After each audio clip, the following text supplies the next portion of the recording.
things about Miami. That's why it can be a great place to visit. And maybe you want to live there too. But every time I go there, I experience Fugazi. Like, I'm at Space, I'm hitting the morning session with TJR, we pull up at like 6:30.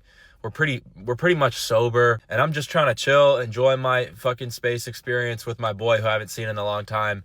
And these people are like walking up to me, like trying to prove themselves to me. This dude shoving a phone in my face saying, bro, look at our mutuals, bro. Look, me and you follow this guy. That's my boy. We used to work together, like trying to prove himself to me. And I'm just like, bro, like, I'm just trying to have a good time, okay? We don't need to network right here. He probably saw my video where I was talking about partying is actually more effective than networking. And I was literally talking about Space, but he probably took it literally. I'm not saying that when I'm partying, I want to network with people. I'm saying that if you are partying with someone who you like, it's far more effective at building a good relationship than going to a networking event. But that was not what I meant, bro. Like, I was literally just trying to enjoy my shrooms and have a good time with my boy who I haven't seen in a while.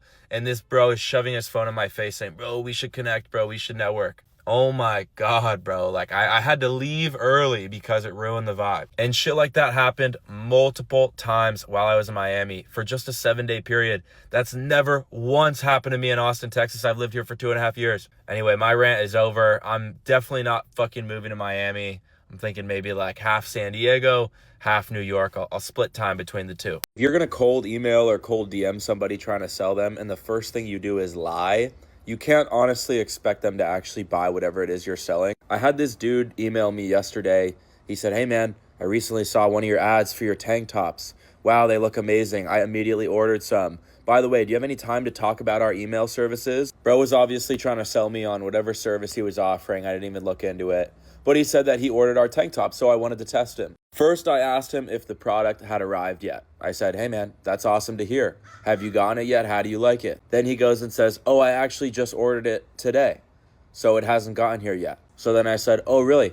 What's your order number? Let me see if I can go expedite it for you. He tells me his order number. Turns out he had just placed it 10 minutes prior because I checked the timestamp. So bro completely capped, like lied to my face, because I can see when he sent the first email and I can see when the order was placed. So at that point, I just left bro on red. And I got a free sale from my company. And bro got, a nice pack of tank tops. But the lesson here is if you're going to lie to a business owner while you're trying to pitch them, like, you're never going to get anything. I get maybe 50 of those DMs and emails a day, people trying to pitch me on whatever service or agency they run. And if you don't think that I'm going to like look into the people that I'm working with, even just a little bit before I decide to work with them, then you don't deserve the business. I'll die on this hill, bro. Partying with someone is 10 times more effective than networking. You will get much closer with someone and build much stronger of a relationship by partying with someone than you will being at a networking event wearing some fucking name tag.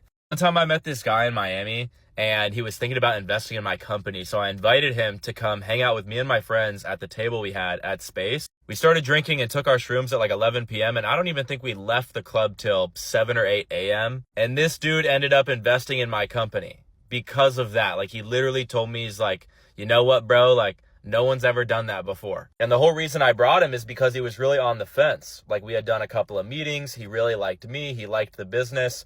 But my projections were insane. I was valuing my company on a 6x revenue, and we were unprofitable. And this is a clothing brand, by the way.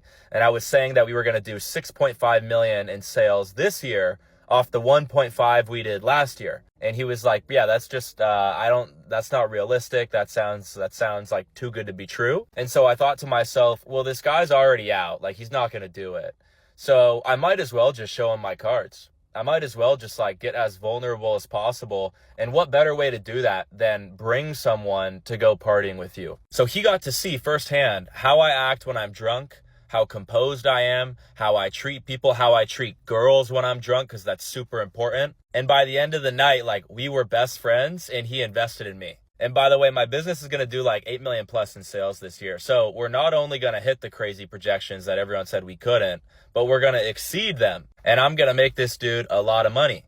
But it's only because he trusted me and he believed in me, because we partied together. I don't care what any girl says, 5 inches is more than enough. And when you wear 5-inch inseam shorts, you actually do look taller. We just dropped the highest quality pair of shorts on the TikTok shop, and it's not even a fucking question. And guys, this light blue color right here is probably the most fire color there is. Perforated sweat wicking waistband, and you won't see this on that buy 5 for the price of 1 bundle you see on TikTok shop all the time. Drawstrings on the inside of the shorts, that way it's a nice clean look on the front. Back right zipper pocket, and look at that attention to detail right there. Also guys, these are crazy stretchy and breathable, and they snap back into place. I'm about to get naked for y'all right now, so close your eyes.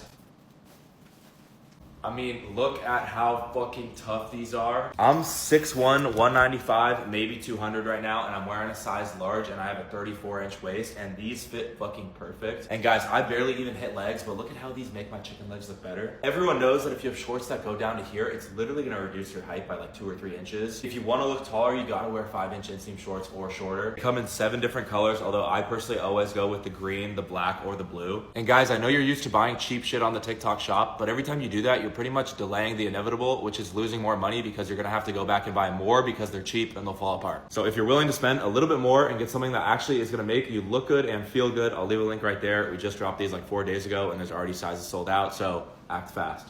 And also, these are much more expensive on our website, but we're running a TikTok shop flash sale right now, so if you get it before the sale is over, you'll actually save a ton of money.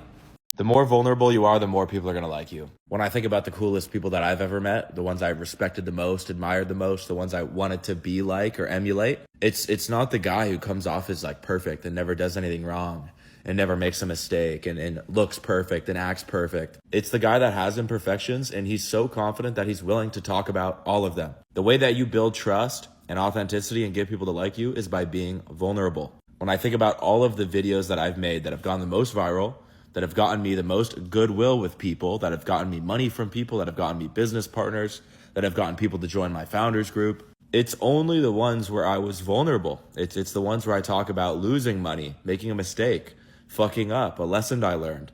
It's not the one talking about, oh, check out my new $9,000 a month apartment. It's not me talking about how much my business is doing in revenue every month. It's the opposite. It's me talking about how much money I lost last month.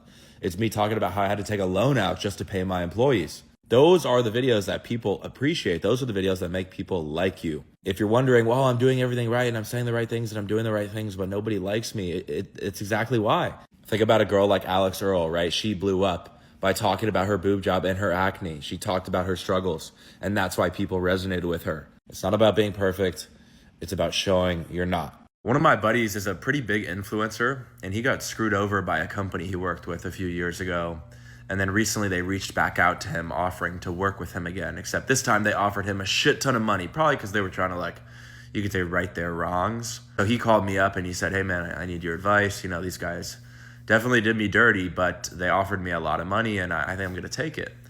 What do you think? And I said, bro, absolutely.